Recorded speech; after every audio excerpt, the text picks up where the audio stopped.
Après l'attentat commis mercredi à Kerman, qui a causé la mort d'au moins 84 personnes et a été revendiqué par l'organisation État islamique, Wassim Nasser, spécialiste des mouvements djihadistes à France 24, évoque la dette de sang entre l'Iran et le groupe terroriste, qui a déjà commis d'autres actes meurtriers dans le pays. Après l'attentat meurtrier perpétré mercredi 3 janvier à Kerman et revendiqué par l'organisation État islamique, EI, Wassim Nasser revient sur les circonstances de cette attaque.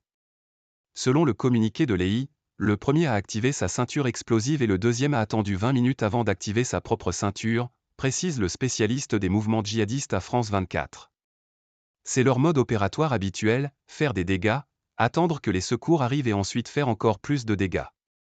Par ailleurs, le moment choisi pour cet attentat ne doit rien au hasard, poursuit Wassim Nasser, le choix a été fait, de s'attaquer, à cette commémoration de l'assassinat du général Qassem Soleimani par les Américains, en 2020. Un rassemblement de la population iranienne a été ciblé parce que c'était l'anniversaire de Soleimani en personne, et que ce dernier a une longue dette de sang avec les qui remonte à l'Irak et à la Syrie. Par ailleurs, le spécialiste des mouvements djihadistes rappelle que l'organisation terroriste a blâmé Qassem Soleimani pour avoir attaqué en 2014 à Merli, une ville dans l'est de l'Irak où l'EI était positionné sous couvert des avions américains. Guerre dogmatique de l'organisation État islamique. Wassim Nasser précise aussi que la dette de sang entre l'EI et l'Iran remonte à plusieurs années. L'attentat de mercredi a été la 4e attaque de l'organisation terroriste sur le sol iranien.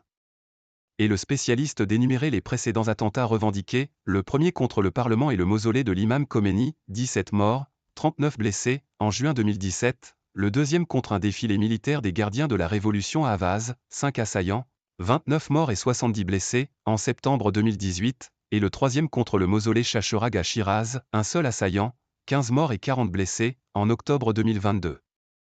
Quant à savoir si l'attaque à Kerman pourrait s'inscrire dans un récit sur fond de guerre en cours du côté des territoires palestiniens, Wassim Nasser explique que cet attentat est, du point de vue de l'EI, en lien avec ce qu'il se passe à Gaza.